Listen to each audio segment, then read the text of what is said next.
Finalmente ve ne siete liberati, è stato questo il commento più pulito su Facebook per quanto riguarda la mia assenza a Target.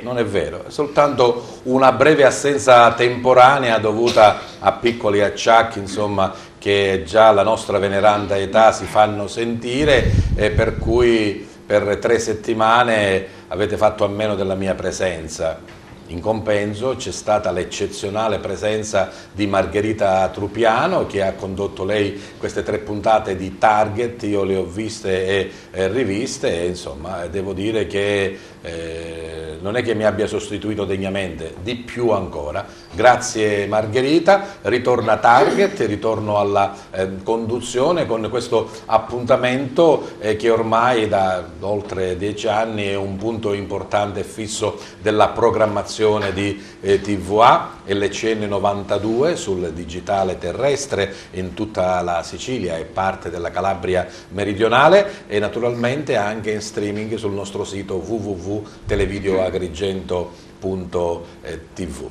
C'è la finestra dedicata che potete vedere e rivedere, naturalmente ormai con quello che rappresenta YouTube noi lo rimettiamo in rete per una visione insomma ottimale in qualsiasi parte del mondo e in tutte le ore della giornata.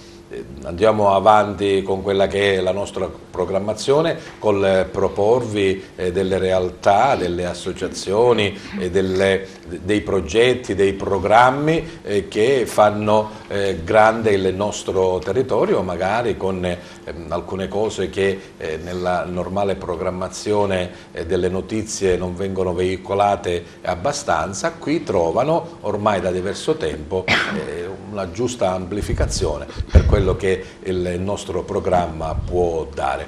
Ritorniamo quindi e per questo ritorno il direttore non si è risparmiato, come vedete ho tantissimi ospiti, forse un po' in più rispetto a quella che è il normale standard dei 5-6 e quindi per questo lo dico già al nostro regista Piero Lecausi: Piero, ti ruberò qualche minuto in più della canonica ora che abbiamo a disposizione. Bene, vi presento allora gli ospiti per iniziare subito l'incontro e la discussione di questa sera. Iniziamo dalla mia sinistra, lei è Florinda Bruccoleri, è una psicologa dell'Hospice dell'ospedale di Agrigento. Buonasera. Continuiamo con 2 divise, loro sono della Polizia Ferroviaria, assistente capotecnico Assunta Acampora e assistente capo Santino Cosenza. Buonasera. Eccoli qua.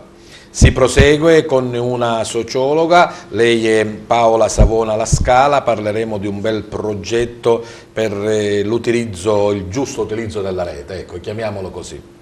Si prosegue con Angela Galvano, da qualche settimana è stata eletta presidente provinciale dell'Arci di Agrigento. Buonasera. Parleremo anche di nuoto, lui è il direttore della SD Colimbetra Nuoto di Agrigento, Pasquale Spataro. Buonasera. Parleremo di pizza in tutte le sue sfaccettature, insomma, una volta la pizza era napoletana, adesso è molto siciliana, parleremo di nuove tecniche, di nuovi impasti e anche di nuovi progetti televisivi che insomma assieme ai classici Masterchef ed altri prodotti di cucina tengono banco e hanno molto seguito nelle TV nazionali. E infine la nostra ospite musicale, gradito ritorno a Target per Alisia. Bene, iniziamo subito. Allora, Angela Galvano, dicevamo questo nuovo impegno come presidente dell'Arci. Angela è anche una consigliera comunale, insomma, quindi continua questo impegno. Come avviene la tua vicinanza all'Arci, ma soprattutto la tua elezione?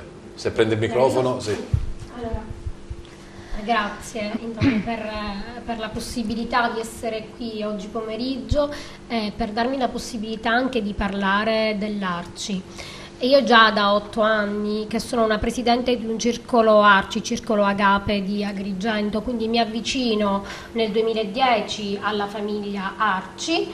Iniziamo delle attività con il nostro circolo, attività che vanno da attività culturali, di solidarietà, ricreative, campagne di sensibilizzazione di vario genere dopo questo percorso di 8 anni qualche settimana fa vi è stato un consiglio territoriale provinciale dove sono stata eletta presidente provinciale dell'Arci.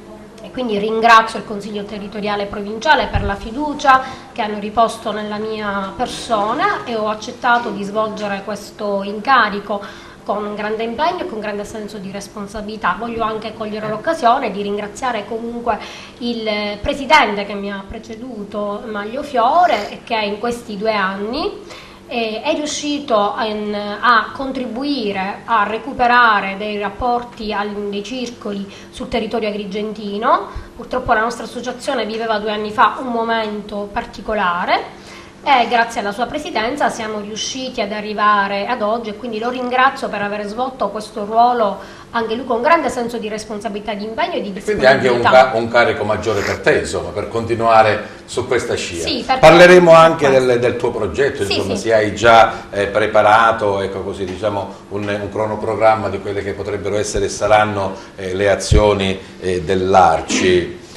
Paola Savona, dicevo un giusto utilizzo del web. Ne facciamo usi e abusi e questo vostro progetto in rete senza rete è finalizzato a questo? Sì, già il titolo è abbastanza esplicativo. In rete senza rete noi, specialmente oggi i giovani chiamati generazione digitale, vivono in rete così come vivono il tempo reale, forse a volte abusano un po' ampliando quello della rete. Questo, se da un lato facilita dei percorsi anche formativi, di conoscenza, di connessione con il mondo, ovviamente dietro questo aspetto ci sono le controindicazioni. Ci sono le controindicazioni che spesso i giovani, ma la cosa che ci rendiamo conto ancora di più, non sanno sono i genitori o gli adulti significativi. Quindi questo progetto è rivolto agli uni e agli altri? Sì, è un percorso finanziato dall'assessorato alla famiglia, proprio di sensibilizzazione all'utilizzo del web ed è rivolto ai minori e alle famiglie, comunque agli adulti significativi. Bene, parleremo poi, mi dirai insomma come si articola questo progetto, che cosa fate, gli incontri, insomma, e come la regione. Ne parliamo dopo, conosciamo gli altri nostri ospiti. Pasquale Spataro, una bella nuotata da fare dove? Il mare forse è un po' terminato, no? No, il mare è terminato. Da poco tempo mi sono trasferito all'Hotel Tre Torri, dopo una vita di andare girovagando di qua e di là, quindi insomma, un mese fa gestivo 2 impianti, ma purtroppo la vita è questa, quindi ora gestisco una piscina coperta dell'Hotel Tre Torri, dove mi appresto a effettuare un bel progetto. Un progetto di nuoto, diciamo, agonistico sportivo o anche di nuoto per il benessere personale? Orientato sul benessere personale della persona, a parte la scuola nuoto, quello si farà sempre, agonismo. Ma voglio precisare che l'1 e il 2 dicembre presenteremo una nuova tecnologia, palestra in acqua, che non esiste qua nelle nostre parti, nuova, dove abbiamo delle attrezzature modulabili per tutte le età. Bene, parleremo allora di questa palestra in acqua, magari io ne avrei un po' bisogno, che dice, così a occhio e croce ce la farei. Vi spiegherò che è un progetto molto molto interessante da conoscere realmente, poi vi spiegherò meglio dopo. Bene, puoi passare il microfono a Carmelo Pestritto, lui è un rinomatissimo, nonostante la giovane età, pizzaiolo che insomma non è soltanto il classico venditore di pizze, ma lui studia, cerca nuovi prodotti, nuovi impasti e forse insomma diventerà anche un divo televisivo del settore, ma comunque ne parleremo dopo. Come arriva innanzitutto questa passione per fare il pizzaiolo, Carmelo? Tutto parte all'età di 8 anni. seguivo mio padre, che lui andava nel mondo della ristorazione, e quindi mi appassionavo giorno dopo giorno. Poi all'età di 20 anni mi sono messo da fare un piccolo imprenditore, diciamo. Ti sei messo in proprio allora? In proprio, sì. E poi piano piano siamo riusciti a diventare un po' più grandi. Ma la pizza è ancora tradizionale? C'è un po' di farina, un po' di pomodoro, sì, ad oggi... mozzarella e via, oppure insomma no, anche lì c'è una ricerca particolare? Ad oggi ci sono molte ricerche più particolari, perché abbiamo tanti clienti che hanno più esigenze. Abbiamo persone intolleranti al glutine, al lattosio, poi persone che preferiscono pure grani più particolari, quindi facciamo ogni giorno ricerche diverse. Bene, accendiamo soltanto a quello che potrebbe essere la tua presenza televisiva, solo il nome e poi ne parliamo. Boss delle pizze. Il boss delle pizze, va bene, poi discuteremo anche di questo, e conosciamo i nostri amici in divisa, assistente capo tecnico e assistente capo. Io ho fatto il militare tantissimi anni fa, e magari forse quando voi negli anni fine 70-80 avevate ancora le stellette, no? Adesso sì, le stellette militari non ci sono più. Io vedendo quel grado avrei potuto chiamarvi caporal maggiore, insomma, ma so che siamo sicuramente distanti e lontani. Assistente a Campora, sì. Sì. Abbiamo perso le stellette, ma diciamo la mission è sempre quella di garantire la sicurezza sul territorio. In particolare noi rappresentiamo la Polizia di Stato, ma è una specialità in particolare della Polizia di Stato, che è la Polizia Ferroviaria, che tra l'altro è la più antica delle specialità della Polizia di Stato. Abbiamo 111 anni. Quindi cosa facciamo noi della Polizia Ferroviaria durante l'anno scolastico? Lo spieghiamo agli studenti delle scuole ubicate sul territorio di tutta la Sicilia. Cos'è il comportamento? Il comportamento, spieghiamo i nostri compiti e come si devono comportare loro quando si trovano in un ambiente ferroviario. Ma è un comportamento dal punto di vista di utilizzo, del giusto utilizzo del treno, ma anche un comportamento civile, nel senso certo, di essere perfetti cittadini. Insomma. Certo, è un comportamento come comportarsi come cittadino, per essere un cittadino tra virgolette modello, fruire del mezzo ferroviario, che è un mezzo di tutti, è un mezzo pubblico, quindi non rovinare l'infrastruttura ferroviaria, non effettuare opere di graffitaggio che sono molto comuni tra i ragazzi. Stiamo vedendo alcune immagini che proprio si riferiscono a questi incontri. Assistente Cosenza, ma i ragazzi recepiscono o se vedono la divisa sono un po' così, insomma? Inizialmente sono un po' titubanti, o quantomeno timorosi, anche perché magari la divisa ha sempre il nostro aspetto, insomma, un po' così, però devo essere onesto, alla fine dei nostri incontri restano piacevolmente sorpresi dalla nostra attività e dalla divulgazione delle notizie che forniamo.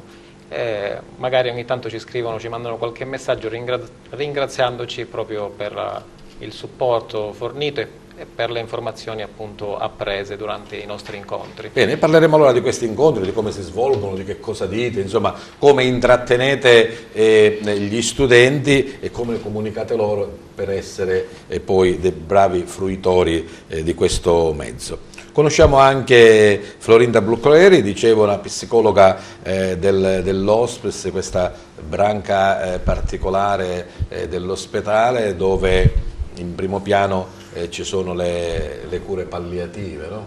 Sì, in primo piano le cure palliative. Ecco, hai utilizzato un termine, un reparto particolare, particolare da diversi punti di vista, perché magari a volte fa paura sentire la parola hospice, però come dire, la frase, comunque la parola cure palliative poi alla fine è una parola molto preziosa oggi, anche se non si è molto informati, perché cure palliative, si pensa che palliativo sia, come dire, qualcosa di superfluo, qualcosa fatto, ecco, forse per prendersi in giro, e invece la realtà, diciamo che qui ad Agrigento, quindi all'interno del reparto hospice e quindi cure palliative, è quello che si fa, nel senso che comunque è un reparto che è proprio preposto a, come dire, a garantire una qualità di vita buona, quasi ottima, anche se comunque si entra lì con una prognosi infausta, che si tratta, insomma. Però comunque le cure palliative hanno l'obiettivo di dare dignità alla persona e di poter garantire una qualità di vita eccellente o comunque buona fino alla fine. E io insomma come cure palliative, lo devo dire perché per diversi aspetti insomma, ho conosciuto questa realtà tantissimi anni fa, quando nasceva con il dottore Liotta e adesso con l'Evolvers, tutte cose. Cioè, come cura non vuol dire solo la cura, cioè il medicinale, il farmaco, lo strumento. La cura palliativa, per esempio, non so se sbaglio dottoressa, è quello che è successo domenica scorsa per la ricorrenza della festa di San Martino, dove nel reparto dell'Hospice si è presentato un libro di poesie, si è parlato di letteratura anche con i degenti, con gli operatori sociali, con i familiari. Anche questa è una cura? Anche questa è soprattutto una cura, nel senso che appunto anche è significativa anche la data. Il titolo? Sì, poesia in reparto. In reparto, sì. Perché comunque è simbolica anche la data dell'11 novembre, la data di San Martino, la giornata di San Martino, perché appunto cure palliative deriva da pallium, che è il mantello, attraverso il quale comunque San Martino avvolgeva i sofferenti, insomma gli ammalati. Quindi ogni anno l'11 di novembre l'Hospice di Agrigento, comunque in genere, si dà maggiore attenzione a degli aspetti appunto legati alle cure palliative. È stato presentato proprio il libro con un autore. Sì, in questo caso proprio non è il primo, ci sono state diverse presentazioni di altri libri, perché proprio per affiancare il sapere scientifico anche alla cultura e anche a dei momenti che possono sembrare ricreativi ma che sono molto arricchenti da un punto di vista emotivo, spirituale, intellettivo. Certo. Quindi il tuo ruolo di psicologa credo che lì sia uno dei ruoli più importanti, no? È tra i più importanti, nel senso che noi lavoriamo molto in equipe e questo ci dà la forza di poter garantire una efficacia, un'efficienza anche assistenziale a 360 gradi. Paolo Savona, anche tu hai avuto un po' insomma, il sentore di questa importanza delle cure palliative, sei stata diciamo, tra i giudici o comunque tra quelli che anche come me hanno vissuto in prima persona questo progetto del mantello che ha fatto capire ai giovani anche attraverso la poesia, la pittura, il ballo, qual è il rapporto che si deve avere con questa particolare situazione, in questo particolare momento. Sì, l'anno scorso, essendo comunque io un sociologo e comunque un operatore sanitario, sono stata coinvolta dal dottore Geraldo in questa esperienza che è sicuramente particolare. A volte siamo proprio impreparati, ma ho trovato fondamentale questo approccio ai giovani a quello che è un concetto, quello della morte, del distacco dalla vita, che è sicuramente lontano proprio per la loro età, ma che comunque nelle vite di ognuno, di ogni famiglia, purtroppo viene vissuto, e rielaborarlo insieme e sentire e vedere loro come lo hanno espresso con tutte le opere che hanno presentato, sicuramente è stato uno dei momenti più importanti e di promozione di questo reparto, che di solito appunto la parola hospice mette paura. Certo, io ho visto insomma ragazzi affrontare questo argomento con una pittura, con una poesia, addirittura con una canzone o un ballo anche rap. Insomma, quindi diciamo che è stato veramente un bel lavoro. E a proposito di canzoni, riconosciamo a Lisa questa bella realtà del canto nostrano che insomma piano piano credo che queste scale si vanno salendo, no Alisa? Adesso diciamo che stiamo andando bene, ho appena vinto un importante concorso, grazie alle persone che mi hanno votata. Diciamolo qual è il concorso. Aria Sanremo Tour Videoclip, sono stata votata con 12.830 voti e quindi per me questo è un grande risultato. Cosa ti comporta aver vinto questo? Una produzione discografica, la possibilità di esibirmi a Sanremo in una location durante il festival e il videoclip e delle sponsorizzazioni. Tu hai iniziato a cantare cosa? Da bambina, quando invece di cantare gridavi, sì. Insomma? No, diciamo che ho iniziato a cantare quando ero molto piccola, però ho iniziato a studiare da 7 anni all'Accademia di Via di Minio. Certo, quella che è la dote naturale poi si deve affinare con lo studio, con la voce, il coach, si chiama sì. coach, ma anche da voi, sì? Quello che Vocal ti guida, coach, il sì. vocal coach che ti guida. Avremo modo anche di vedere questo meraviglioso video che ti ha fatto vincere e poi naturalmente sentire la tua voce. Ritorniamo a parlare di web, dicevamo il progetto In Rete Senza Rete per il giusto utilizzo rivolto ai ragazzi e ai genitori. Che cosa fate? Degli incontri, dei convegni? E allora il progetto è stato pensato e progettato, tra l'altro sono io il progettista, su base provinciale, quindi abbiamo coinvolto 3 aree, Agrigento come comune capoluogo e poi Racalmuto, che è una piccola comunità, e Ribera, quindi investendo sia l'area orientale che l'area occidentale della provincia. La scelta delle dimensioni differenti delle comunità aveva un peso anche nella realizzazione della ricerca, perché poi come momento finale di tutto questo percorso c'è una ricerca che è stata condotta da noi, collaborata anche dal professore Pira, per conoscere in effetti come i ragazzi utilizzano il web e avere più indicazioni possibili. Ma secondo te dov'è che sbagliamo, uso il termine sbagliamo, nell'utilizzo dello strumento? L'utilizzo del web è qualcosa che anche da un punto di vista psicologico coinvolge totalmente la persona e specialmente, dicevo appunto, i nati digitali che vedono... C'è dipendenza?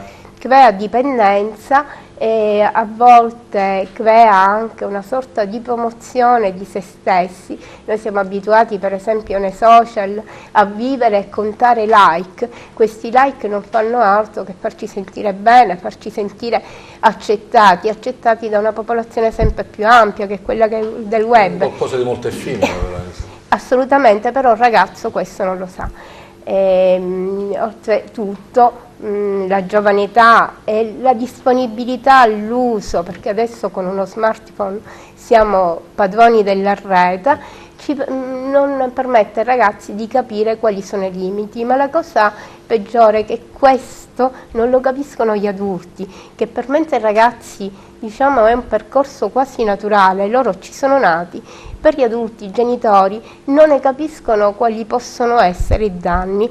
Se ne rendono conto quando ci sono soltanto degli episodi di sexting oppure di cyberbullismo, che sappiamo adesso attraverso le cronache che invece è un fenomeno molto diffuso. Il vostro percorso allora cosa fa? Andate nelle scuole, parlate con i genitori, parlate con i professori? Allora il percorso, che già lo prevedeva perché l'assessorato voleva la costituzione di un ATS di soggetti pubblici e privati, e quindi le scuole sono stati i partner d'elezione, ma il capofila in questa provincia ed è l'unico, e per questo voglio dare merito anche al prete, che è l'oratorio Don Bosco di Racalmuto, perché il progetto potevano presentarlo soltanto gli oratori oppure consultori pubblici o privati. Nel caso di Agrigento ha dato disponibilità all'oratorio di Racalmuto. L'assessorato ha inteso dare ancora significato al processo educativo fatto dagli oratori, che mentre nelle grandi città ormai man mano hanno perso la loro influenza, la loro capacità di coinvolgere, nelle piccole comunità invece sono un punto forte di aggregazione e di formazione sia genitoriale che adolescenziale. Dico subito di fare un piccolo sondaggio. Dottoressa Cappolleri, uso o abuso dello smartphone e della rete? Ma uso e cerco di farlo in maniera efficiente, per le cose che mi interessano. Poi alla fine l'abuso forse prima, adesso tra mille impegni familiari e lavorativi si cerca un po' di arginare. Assistente a campo, certe volte anche la polizia, ho visto che noi l'abbiamo anche presentato, fa delle app, no? Quindi Sì. diciamo quello è l'uso bello e giusto del web. Sì, diciamo che l'uso che può essere anche utile per la società. Noi chiediamo tramite le app ai cittadini di essere i primi occhi sul territorio, di aiutarci nel lavoro. E con il nostro progetto nelle scuole anche noi parliamo di web, di uso consapevole del web. In particolare abbiamo visto che sui social girano dei video di istigazione a compiere determinate azioni in ambito ferroviario, che è il nostro ambito. Proprio oggi siamo andati in una scuola, all'Istituto Foderà, stamattina ad Agrigento, e abbiamo fatto vedere, abbiamo spronato i ragazzi a pensare con la loro mente, sì, ad usare i social, ma quando vedono un video devono riuscire a capire se si tratta di un video reale o di un fake. Abbiamo mostrato un video molto forte e i ragazzi, devo dire, che hanno risposto bene, cioè sono rimasti veramente stupiti dal fatto che si trattasse di un fake, un video forte dove vi era un ragazzo che si stendeva sui binari e si lasciava attraversare dal treno. All'apparenza sembrava un video reale e gli abbiamo dato ai ragazzi tutti gli elementi per scoprire perché si trattava di un fake. E quindi perché quella cosa che vedevano che poteva portare anche ad un comportamento, ad una imitazione, certo. In realtà non era reale, ma era solo un trucco cinematografico. L'educazione alla legalità nell'uso del treno e comunque di tutte le strutture, mi rivolgo all'assistente Cosenza, inizia che cosa? Da quando arriviamo in stazione, insomma, no? Quindi c'è tutto il percorso che ci porta poi a usufruire del treno. Esatto, ricollegandomi un attimino all'uso degli smartphone, che comunque devono essere utilizzati in maniera consapevole in qualsiasi luogo ci si trova, che sia per strada, ma soprattutto in determinate aree come può essere l'ambito ferroviario.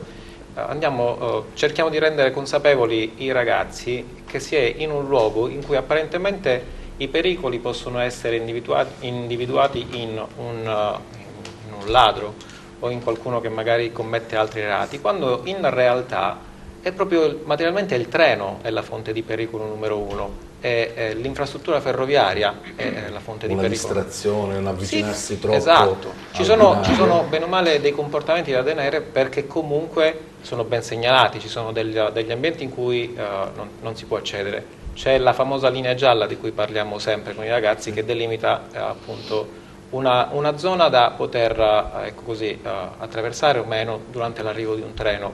E cerchiamo di spiegare ai ragazzi che l'uso del vettore ferroviario va preso in considerazione, quindi vanno utilizzati determinati comportamenti appunto affinché non si vengano a creare determinate situazioni che possono essere e porre a rischio la loro stessa vita. Certo, la sua e anche quella degli altri. Quali sono i comportamenti, chiamiamoli così, illeciti più frequenti nell'uso del treno? Cosa, il danneggiamento, l'imbrattare, Sì, allora, diciamo che a noi più che i danneggiamenti, che poi hanno un danno economico, ma anche che si ripercuotono sulla società, perché un treno danneggiato poi viene soppresso, quindi se non passa il treno è perché magari a monte c'è stato un danneggiamento, quindi si ripercuotono un po' su tutti noi. A noi interessa per lo più la sicurezza dei ragazzi. E i comportamenti più a rischio sono quelli del bivacco nelle stazioni. Spesso vediamo anche ad Agrigento Bassa che i ragazzi, alla stazione di Agrigento Bassa, i ragazzi nell'attesa del treno non usano le panchine sulla banchina, bensì si siedono sul marciapiede con le gambe penzoloni sui binari. Un fatto molto grave, perché il treno può tanto effettuare la fermata e quindi andare più piano, e magari se non siamo distratti dagli smartphone, dalle cuffiette che ascoltiamo la musica a tutto volume, possiamo avere il tempo di spostarci, ma il più delle volte il treno non ferma e non abbiamo, quindi va a velocità, non abbiamo il tempo di spostarci. Altri comportamenti, l'uso delle cuffiette ci isola con la musica, ci isola dal mondo esterno, quindi non si sente l'annuncio, non si sentono gli annunci di pericolo, oppure non usufruire dei sottopassaggi. Si attraversano i binari perché magari il treno è stato spostato al binario 2 piuttosto e noi siamo all'1. E questo succedono tanti incidenti. E poi i passaggi a livello, molti ragazzi non sanno come comportarsi al passaggio a livello, se è chiuso oppure se è rimasto aperto, cosa faccio, attraverso o non attraverso. Diciamo che noi gli diamo tutti gli elementi per poi poter scegliere in sicurezza. Noi diciamo, non vi diciamo di non attraversare i binari perché è vietato, perché avrete una contravvenzione. Vi diciamo di non attraversare perché la conseguenza è perdere la vita. A voi la scelta. Che certo, non soltanto l'elemento punitivo e quindi di quello che è trasgredire una regola, ma la salvaguardia soprattutto personale. Noi diamo gli elementi per poter scegliere, perché i ragazzi hanno le capacità di effettuare la scelta, logicamente devono essere consapevoli delle conseguenze delle loro azioni. Bene, ritorniamo poi preparati che insomma ascoltiamo anche un po' di musica così ci distraiamo anche un po'. Dicevo, Angela, questo impegno che prima era a carattere locale adesso è a carattere provinciale, ma un presidente dell'Arci cosa? Ha anche un programma, si sta preparando insomma per delle iniziative? Sì, innanzitutto l'obiettivo principale è quello di non perdere il lavoro che è stato fatto nel corso di questi 2 anni e quindi dare anche una certa continuità. E ovviamente l'obiettivo principale è quello anche di dare uno slancio ulteriore a quella che è la partecipazione soprattutto di giovani e di donne a questo tipo di associazione nei vari territori, cercando di far conoscere quelle che sono le finalità, gli obiettivi, i valori fondativi dell'Arci e fondamentali dell'Arci, perché noi siamo un'associazione di uomini e di donne di diversa età che decidono di impegnarsi nel sociale, perché la nostra è un'associazione di promozione sociale, di promozione culturale, che organizza iniziative, convegni e campagne di sensibilizzazione su varie tematiche. Spostata sempre un po' a sinistra, quando ero ragazzo io... Sì, l'Arci è spostata, diciamo, sì. Sostanzialmente i valori fondamentali dell'Arci sono i valori democratici, e noi siamo schierati alla parte della pace, della solidarietà, dell'uguaglianza, della giustizia sociale, del libero accesso al diritto allo studio. Le nostre attività sono attività che vanno dalle attività culturali a quelle ricreative a quelle della solidarietà, e attraverso i nostri circoli che sono presenti già sul nostro territorio noi intendiamo trasmettere quelli che sono proprio i valori fondativi dell'Arci, i valori fondamentali che devono stare alla base di una società democratica. E sicuramente il mio intento è quello di dare quindi questo maggiore slancio alla partecipazione, rafforzare ulteriormente quella che è già la messa in rete dei circoli esistenti, e nell'augurio di riuscire poi nel corso di questo diciamo incarico anche di incrementare il numero di circoli che già esistono e che oggi invece non sono presenti in tante realtà. Se noi ritorniamo indietro di diversi decenni, l'associazionismo, i vari circoli tipo l'Arci erano, diciamo, il cuore pulsante di quella che era l'attività sociale, anche politica di noi giovani e non solo. Poi c'è stato un decremento in questi anni, dal punto di vista numerico, ecco. Non parlo solo dell'Arci, ma in generale ma è come l'associazionismo. Ed è ovviamente purtroppo sotto gli occhi di tutti che l'associazione vive questa riduzione in termini numerici di vari, nel caso nostro di vari circoli presenti. Paola, preferiscono forse avere un gruppo su WhatsApp che avere un'associazione, che dici tu? Sicuramente quello è più facile anche da gestire e impegna anche di meno, sia da un punto di vista economico sia anche di attività. Però ovviamente capirete che tutto quello che fanno i nostri circoli, i circoli come l'Arci, quindi i circoli culturali impegnati nel territorio, non si può. Diciamo che lo smartphone, le varie applicazioni facilitano la comunicazione, ma devono servire soltanto questo. Bene. Poi mi dirai, Angela, se c'è qualcosa in particolare in programma su quelle che sono sì. le vostre attività che avete programmato.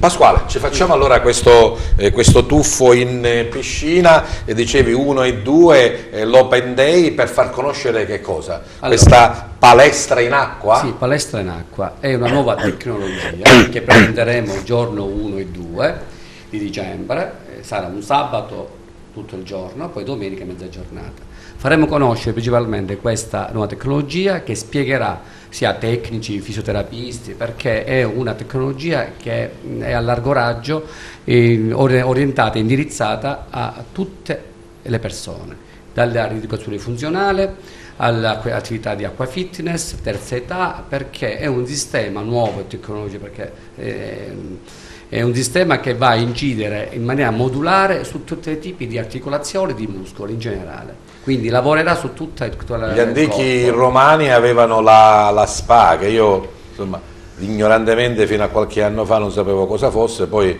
mi sono documentato, proprio l'acronimo è latino, salus per aquam, no? Quindi sì, un elemento principale e pregnante del nostro benessere. Questa è una tecnologia brevettata da pochi anni, dove ha un sistema elica con delle marce all'interno che modula la frequenza e l'intensità in base a quello che uno vuole ottenere, ma tutto in acqua.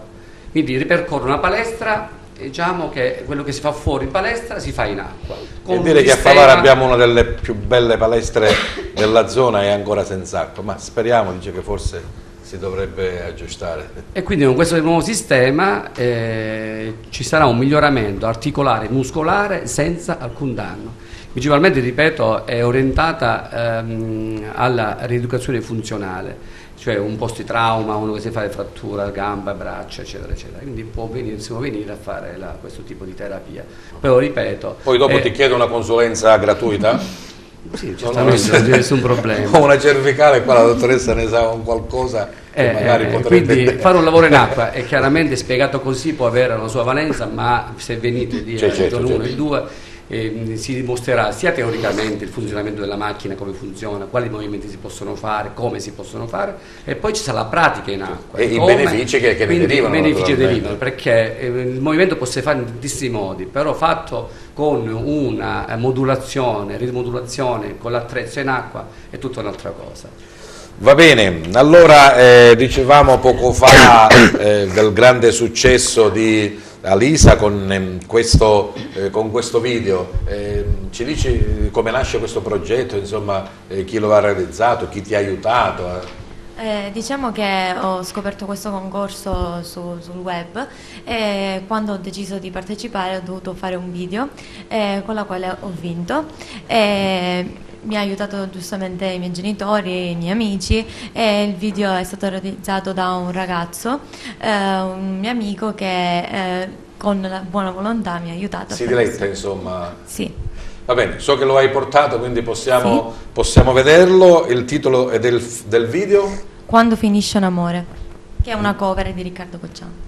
Vincitore, ripetiamolo. Aria Sanremo Tour videoclip. E poi ti vedremo a Sanremo?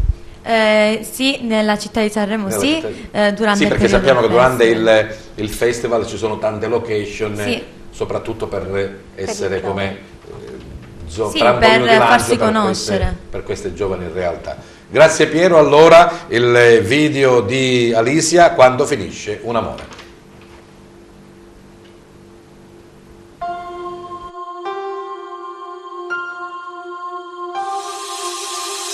Quando finisce un amore, così com'è finito il mio, senza una ragione, un motivo, senza niente. Ti senti un nodo nella gola, ti senti un buco nello stomaco, ti senti vuota nella testa e non capisci niente.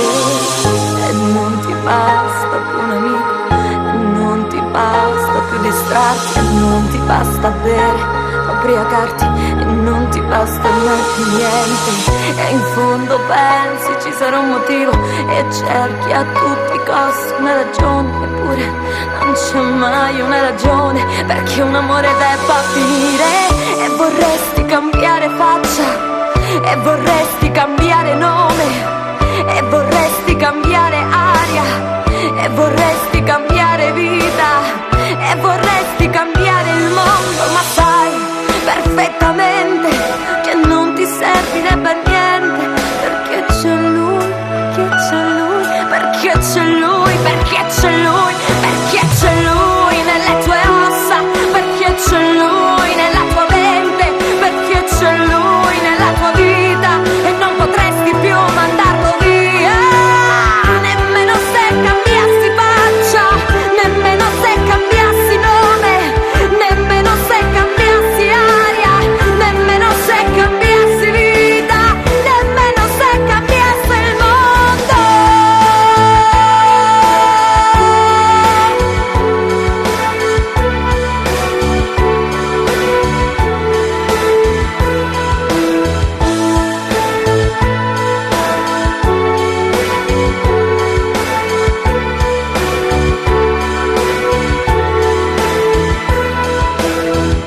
Però se potessi ragionarci sopra, saprei perfettamente che domani sarà diverso. Lui non sarà più lui, io non sarò la stessa donna.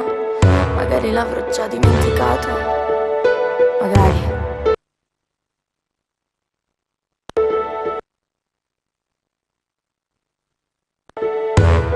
Se potessi ragionarci sopra, se potessi ragionarci sopra, ma non posso, perché quando finisce un amore, così come è finito il mio, senza una ragione né un motivo, senza niente, ti senti un nodo nella gola, ti senti un buco nello stomaco, ti senti vuoto nella testa e non capisci niente, e non ti basta più un amico, e non ti basta più distrarti, e non ti basta bene da ubriacarti, e non ti basta ormai più niente, e in fondo pensi ci sarà un motivo e cerchi a tutti i costi una ragione, eppure non c'è mai una ragione, perché un amore debba finire. Na na na, na, finire.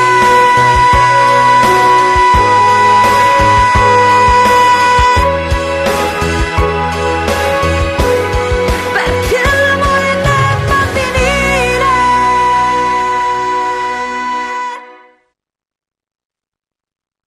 Insomma, adesso abbiamo avuto contezza, abbiamo visto il perché della tua vittoria, insomma, queste 13.000 quasi abbiamo detto persone che ti hanno preferito. E a proposito di video, anche Carmelo Pistritto ha messo un video, siamo arrivati a quasi 30.000, più di 30.000 visualizzazioni. Ma che cos'era? Il video che usciva proprio la pizza dallo schermo? Abbiamo, grazie al mio amico Valerio Vinciguerra, abbiamo creato un bel video con una mia specialità, l'abbiamo postato sul web, abbiamo preso più di 30.000 visualizzazioni creando una pizza più particolare del solito. Che pizza era? Era una pizza, diciamo, a fontana, una cosa un po' particolare. Ah, non la semplice pizza normale? No, insomma, no, un po' più particolare. Gusto? Gusto c'era una patata viola dalle terre del Perù, poi mozzarella, fior di latte e bacon di croccante. Insomma. E poi c'era un antipastino di sopra che scendeva. E forse anche grazie a questo video il boss delle pizze, questa trasmissione su Alice, credo che vada, sì, su Alice TV, ha detto ma quasi quasi questo pizzaiolo potrebbe interessare la trasmissione. E così sei stato contattato? Sì, sono stato contattato dopo questo video dalla trasmissione, si sono interessati del prodotto.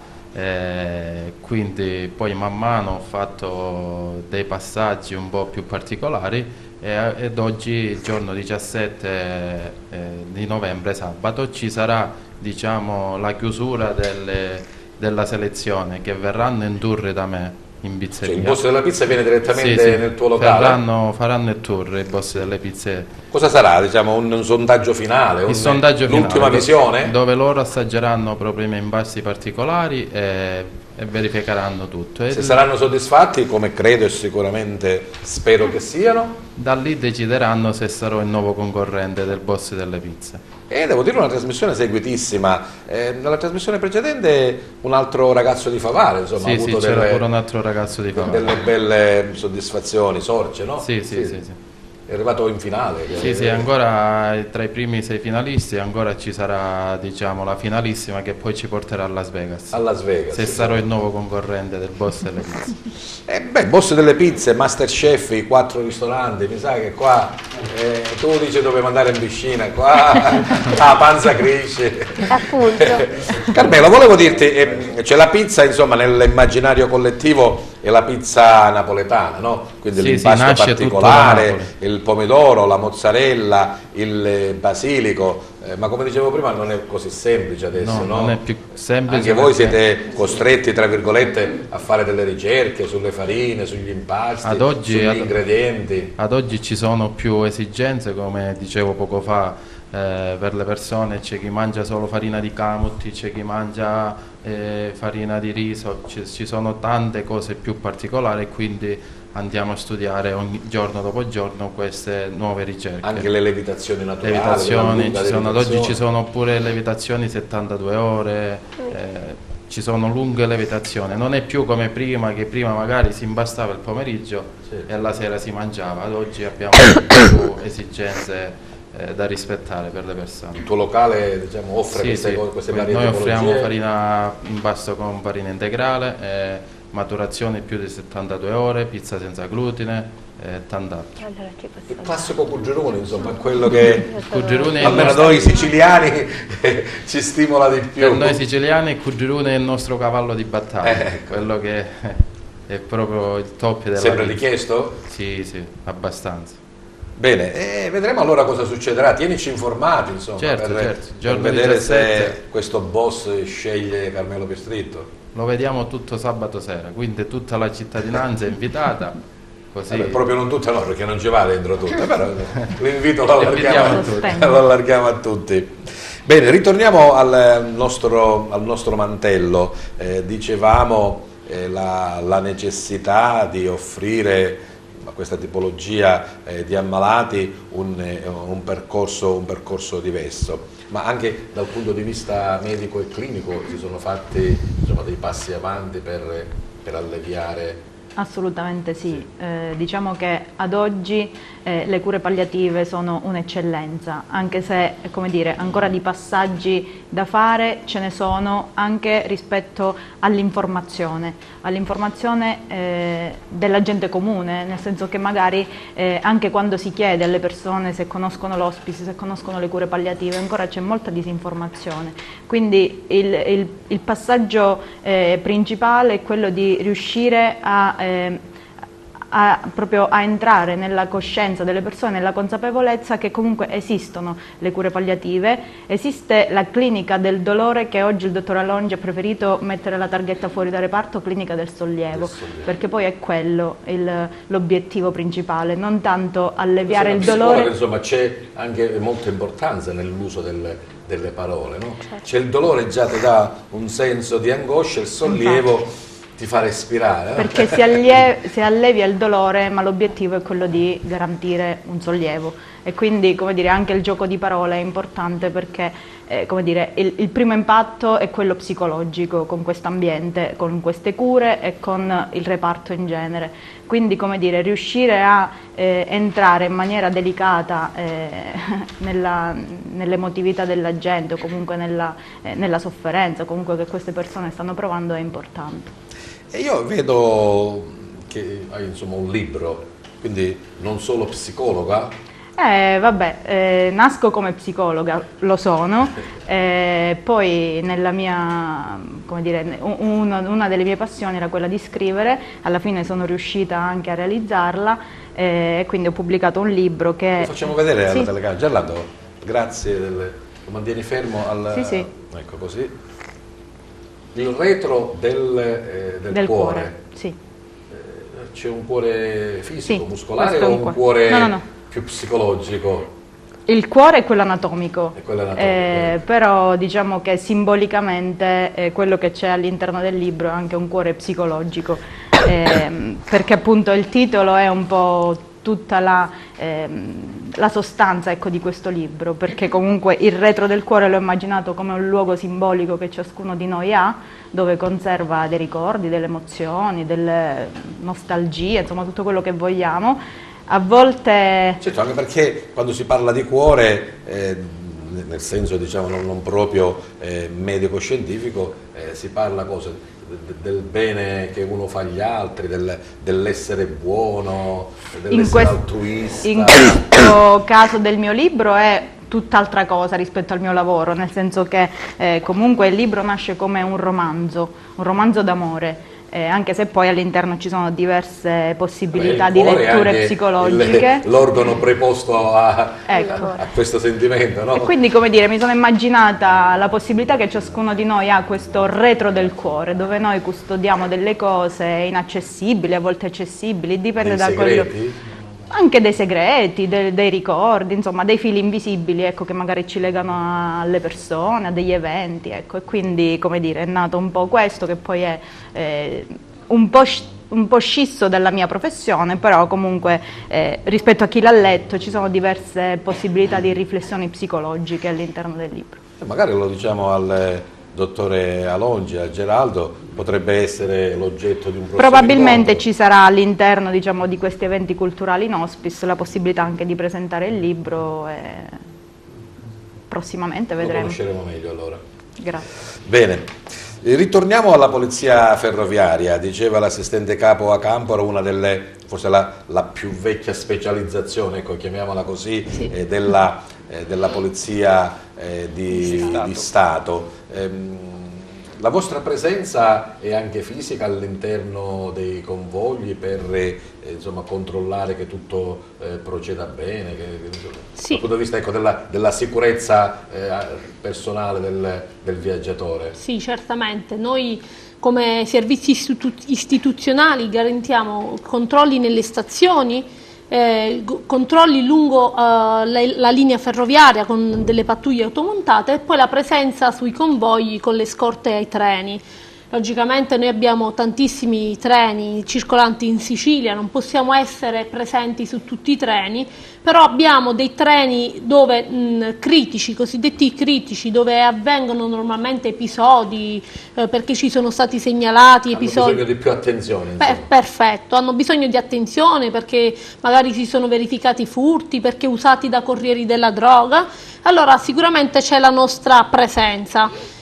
Personale in divisa logicamente fa da deterrente più che altro, ecco.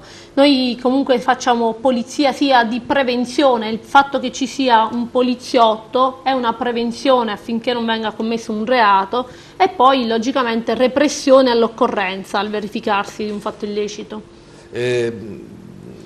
Adesso mi rivolgo all'assistente Cosenza, ritorniamo in classe, com'è il vostro approccio? Diciamo Iniziate, che insomma, abbiamo visto dei video, iniziamo, diciamo così, un discorso con i ragazzi presentando il progetto e quindi mostrando delle slide.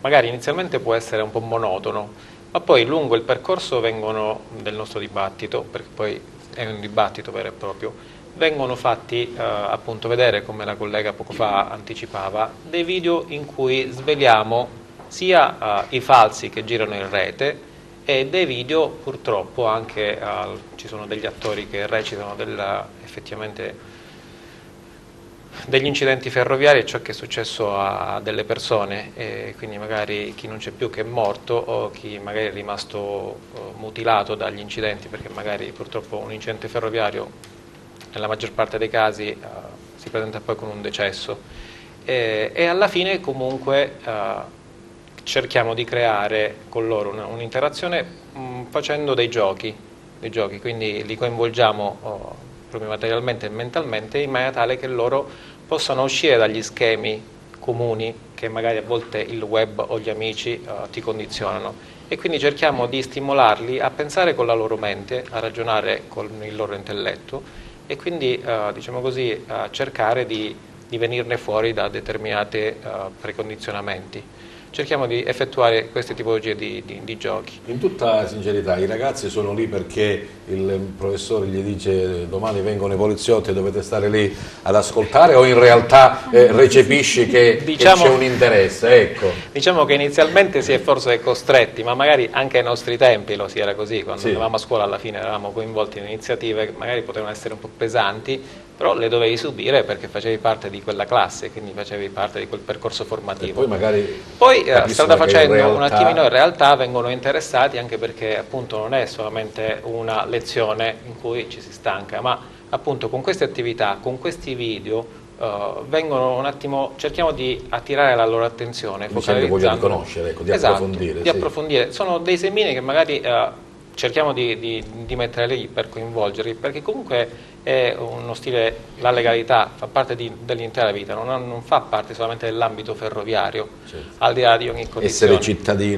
Essere cittadino, cioè sia cittadino, gradi, non 70 come ha detto. 360 gradi, perché comunque siamo cittadini la mattina quando ci si sveglia, fino a quando si torna a casa la sera e anche quando si sta a casa, no? Regolarmente. Solo che il nostro ambito è ferroviario, ecco, nella nostra specialità. Dottoressa Savona, mi è piaciuto quando hai voluto puntualizzare che l'oratorio è stato ed è il fulcro di questo progetto. Io l'oratorio me lo ricordo quando ero ragazzino, che andavamo lì a giocare col prete che magari ci dava la caramella e la possibilità di utilizzare l'atrio per giocare a pallone. Adesso vedo insomma che anche c'è l'oratorio 3.0, no? Sì, diciamo che l'oratorio nelle piccole comunità ha ancora una grande valenza aggregativa.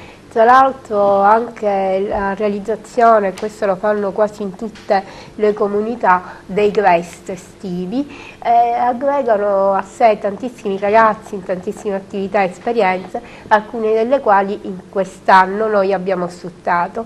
Io volevo aggiungere anche questo, che il progetto, ed è stato uno degli elementi premiati dall'assessorato, ha previsto come metodologia la peer education, ovvero l'educazione tra pari. Quindi per passare il messaggio di un attento utilizzo del web abbiamo realizzato insieme a un videomaker un filmato fatto dai ragazzi dove c'è una piccola storia che mette in risalto com'è facile cadere, diciamo, in piccoli tranelli e come uscirne. Questo, diciamo, verrà presentato nei 2 convegni che si realizzeranno sabato prossimo a Recalmuto, dove ci sarà anche la presenza dell'assessore alla famiglia e di Felice Cavallaro, il giornalista, e poi sabato 23 qui ad Agrigento, dove appunto verrà presentato questo video, verranno dati i risultati finali dei questionari e insomma verrà anche diffuso un poco a tutti i territori interessati questa promozione, cercare di dare questa attenzione specialmente da parte degli adulti un po' più. Non significa fare un regalo a un ragazzo, donargli il cellulare, ma stare attento a quello che attraverso questo, diciamo, ormai oggetto multifunzione si può fare. Vuoi toccare il cellulare a mia figlia? Mi cancella lei dallo stato di famiglia? Io colgo l'occasione di questa presenza anche della polizia, perché noi diciamo sempre che in qualsiasi momento, questo è un progetto che ha una durata, quindi stiamo facendo la nostra opera di sensibilizzazione, ma finirà. Mentre diciamo che la polizia postale continua quest'opera, fa molti video, noi abbiamo avuto tantissimo materiale che stiamo distribuendo e anche stiamo facendo vedere nelle scuole, proprio di sensibilizzazione, e abbiamo detto ai ragazzi che in qualsiasi momento ci sono o dei messaggi minacciosi o dei video che comunque per paura loro cercano di non comunicare ai grandi, di riferire subito o ai genitori o comunque a scuola e mettersi, che poi saranno loro a mettersi in contatto con la polizia postale, perché in effetti sono quelli che riescono ad entrare nel sistema e anche a svelare dietro quel falso profilo chi ci sta. Certo, è molto importante. Voleva aggiungere qualcosa? Volevamo ricollegarci comunque. che appunto la polizia, a parte le applicazioni che ha attive, ha anche dei profili a livello Facebook, c'è Agente Elisa. Dietro Agente Elisa ci sono delle colleghe che stanno su a Roma, sono anche psicologi, che rispondono sempre tramite web, e quindi dico, invito chiunque dovesse avere necessità per qualsiasi cosa, quindi magari non avesse il coraggio di parlarne con qualcuno, sempre nell'anonimato, e quindi sono comunque presenze reali e fisiche, non si ha, a cui comunque corrispondere, e prontamente rispondono, e quindi possono sicuramente delle risposte che possono essere utili. Perché è molto importante, perché appunto il web è un oceano. È una rete. Una rete. E quindi per questo diceva poco fa la dottoressa Savona, in rete senza rete. Ecco. Noi cerchiamo di non restare impigliati. Esatto. Ecco. No, invece di crearla una rete di protezione, mettendo in primo luogo e collegando le istituzioni che sono appunto preposte come la polizia postale. Diciamo che mi ha incuriosito il fatto che Angela Galvano diceva che accettava questo scollamento, o comunque il fatto che tantissimi ragazzi non credono più nell'associazionismo, ma che però una piccola nota positiva di risalita c'è. Magari è questo uno dei tuoi impegni? Sì, sicuramente. Di aumentare gli iscritti, dico, non nel senso delle tessere, no, ma chi ha la voglia, ecco. Non è un problema di tesseramento, è un problema proprio di partecipazione alla vita associativa, perché adesso mi voglio ricollegare un attimino alla dottoressa, quando si parla del ruolo importantissimo che gli oratori hanno avuto e che oggi purtroppo hanno in maniera molto più ridotta. Ce ne sono pochissimi. E in realtà per la società in cui viviamo sarebbe fondamentale non solo il ritorno e il rilancio degli oratori, del ruolo degli oratori, ma il ruolo dell'associazionismo e delle associazioni,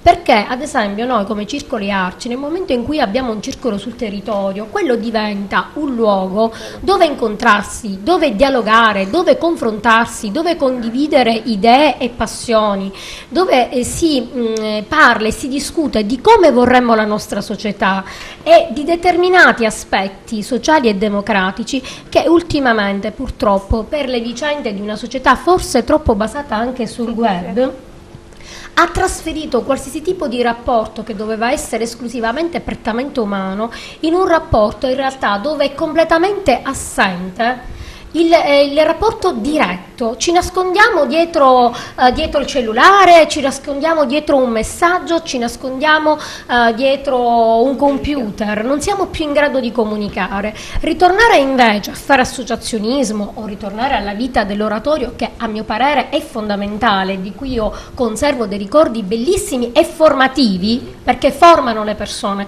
in realtà sono delle attività che dovrebbero essere correlate, perché sia gli uni che gli altri permettono di creare, di formare le persone. Quindi il mio obiettivo principale sicuramente è quello di valorizzare quello che è il ruolo dell'Arci, in questo caso di cui io sono presidente, il ruolo dell'Arci sul territorio provinciale, per far conoscere quello che è il vero ruolo dell'associazionismo. Il prossimo appuntamento delle Arci? In questo momento non abbiamo un appuntamento fissato come iniziativa, come convegno. Io parlo come Arci provinciale. In questo momento come Arci provinciale non c'è, perché mi sono insediata soltanto in queste settimane. Però posso dire che già nella mia prima intervista, nella mia prima conferenza stampa, sicuramente ho sottolineato l'importanza nell'inizio del prossimo anno di organizzare un'iniziativa, una campagna dove permetta di far conoscere quello che è il ruolo appunto dell'associazionismo,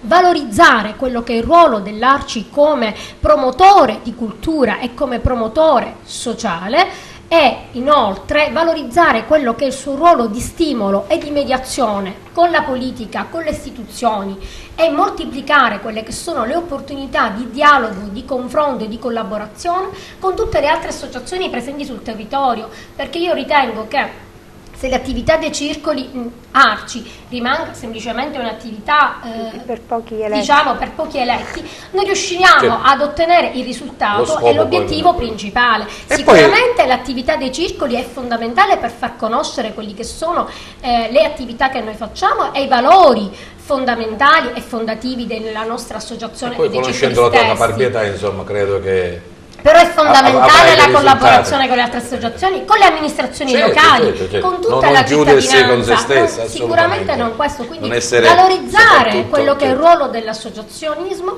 valorizzare quello che è il ruolo di stimolo e di mediazione fondamentale. Anche in questo caso dire noi, nel senso lato di noi associazioni. Io parlo come noi, sì, noi come ARCI, ma noi anche come associazione, perché sicuramente sono aspetti fondamentali che ci permettono di parlare al territorio e di avere realmente un ruolo, perché rimanere iscritti in un'associazione e basta, diciamo che lascia il tempo che trova, parte attiva, poi, non è come sicuramente... dicevo prima, non è solo la questione di tessere, ma se noi vogliamo veramente incidere sul sociale e contribuire in qualche modo a far ritornare più uomini, più donne, più giovani ad incontrarsi, a riscoprire quello che è il vero significato dell'incontrarsi, del dialogare, perché noi facciamo della campagna di sensibilizzazione su tematiche come xenofobia, omofobia, violenza sulle donne, eccetera eccetera, ma facciamo anche attività recreative, ci sono circoli che fanno attività dove si fanno rassegne cinematografiche, noi abbiamo vari tipi di circoli che svolgono attività differenti ma sempre importantissimi sul nostro territorio. Bene, ma se ti non siamo in grado di incidere, a metà mandato, ti ospiterò a metà mandato, così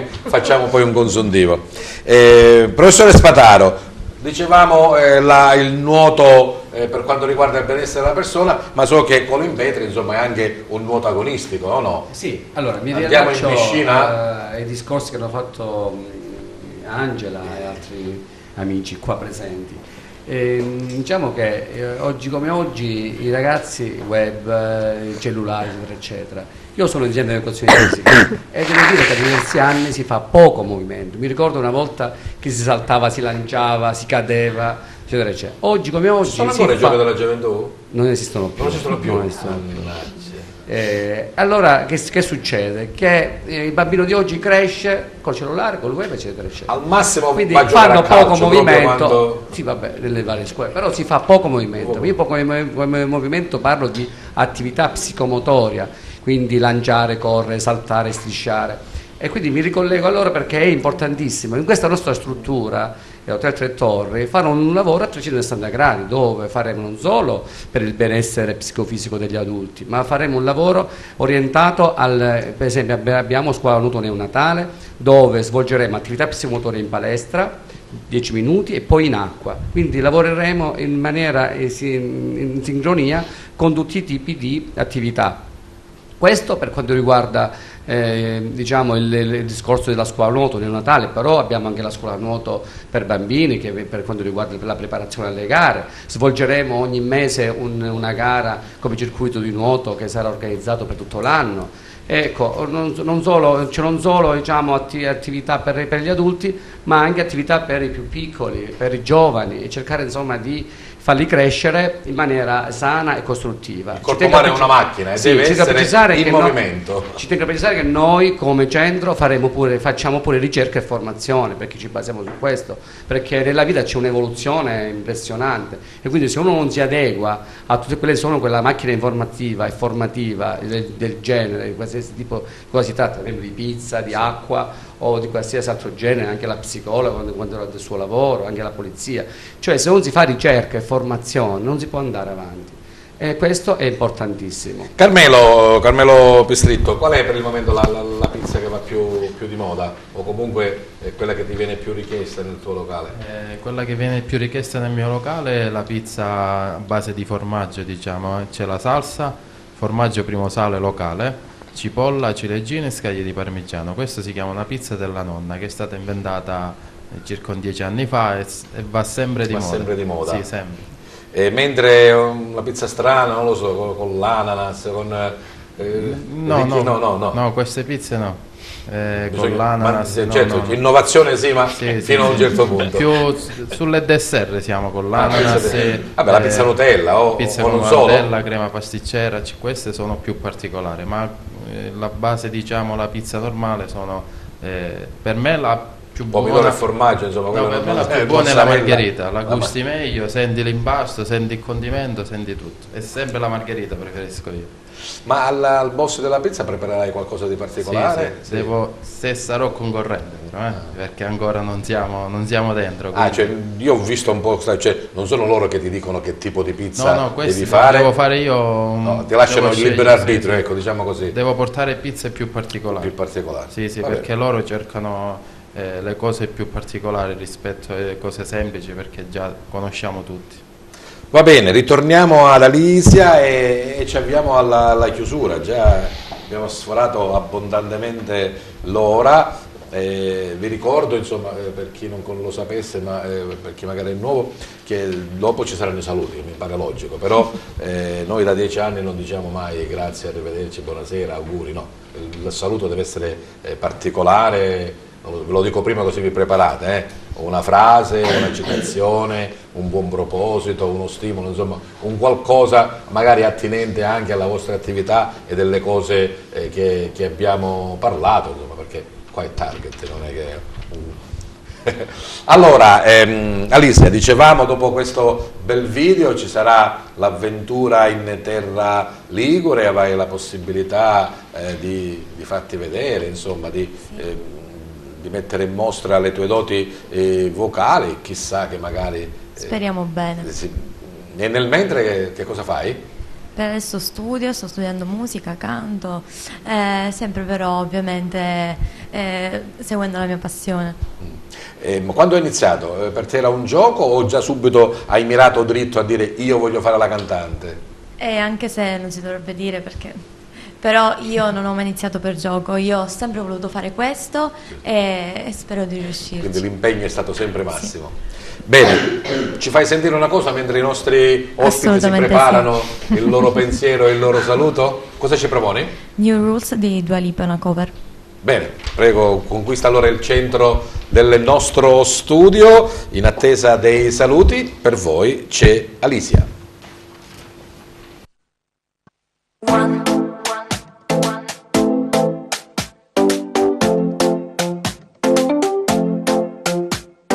Talking in my sleep at night, making myself crazy. I want my mind, I want my mind. Wrote it down or write it out, hoping it would save me. Too many times.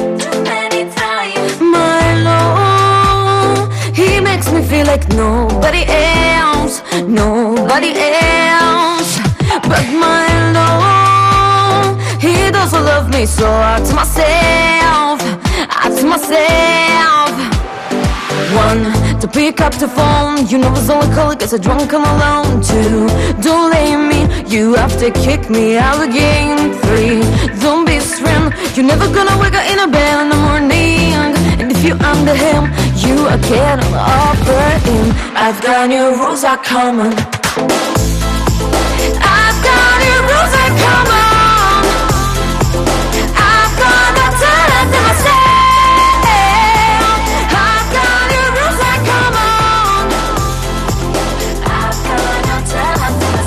Keep pushing for this ball, it keeps pulling me backwards. No way, no, now I'm standing back from the I fall in the pattern. But my love, he doesn't love me, so I ask myself, I do.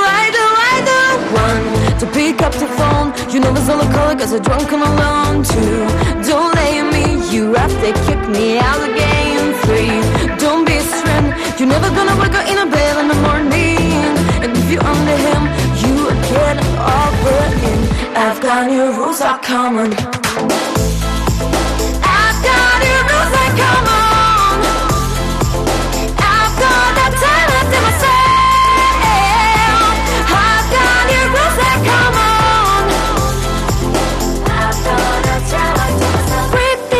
Perfect, I'm still trying to plan it behind. It's let them breathe on, rehearse and repeat. Cause one, to pick up the phone, you know it's only calling cause I'm drunk and alone. Two, don't blame me, you have to kick me out again. Three, don't be a shrimp, you're never gonna wake up in a bed in the morning. And if you're under him, you are getting over him. I've got got new rules are coming. I've got new rules are coming. I've got that talent in myself. I've got new rules are coming. I've got that talent. Don't leave me, don't leave me, don't be screamed, don't be screamed, don't leave me, don't leave me, don't be screamed, don't be screamed, you get it over him. Bravura, voce, presenza scenica, questa è Alicia. Siamo arrivati, come dicevo, al termine di questo nostro incontro e nel ringraziare e salutare i nostri ospiti chiediamo, come dicevo poco fa, di farlo con un pensiero, una frase, un buon proposito, insomma qualcosa che caratterizzi anche il loro futuro, la loro esistenza e il loro lavoro. Grazie della presenza e della partecipazione e tanti auguri alla nostra ospite musicale, la cantante Alicia. Il tuo saluto, Alicia. Io auguro a tutti di rispettare i propri sogni, di continuare e soprattutto di non arrendersi mai. Grazie e buona fortuna anche, insomma, con il boss delle pizze, al nostro pizzaiolo Carmelo Pistritto. Ricordo a tutti che se c'è un progetto davanti non si può mettere mai nessuno.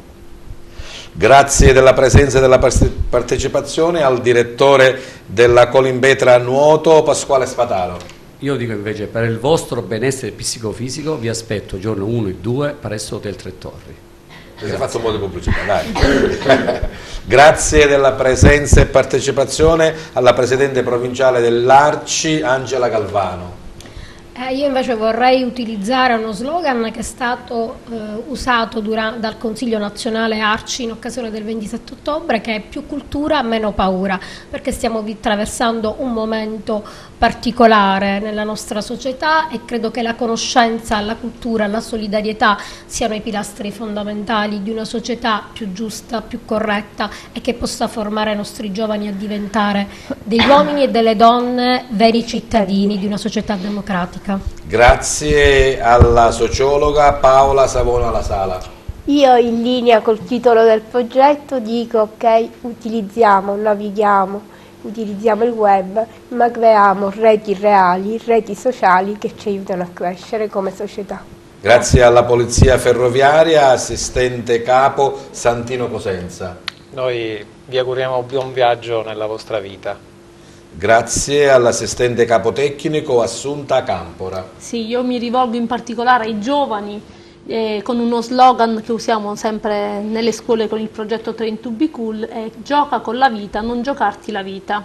Grazie alla psicologa dell'Hospice Florinda Bruccoleri. Io concludo con una frase che sta all'interno del mio libro, ma che è stata, come dire, dettata da questa esperienza lavorativa e anche emotiva, formativa che ho finora vissuto in hospice, che stare a contatto con la sofferenza e con l'idea della morte ti avvicina sempre più al senso della vita, e questo è quello che ho imparato in questi anni stando lì, ed è una frase del mio libro. Bene, grazie allora della vostra presenza e partecipazione a Target e soprattutto grazie al nostro gentile pubblico che anche per questa volta ha avuto la bontà di seguirci. Buona serata a tutti.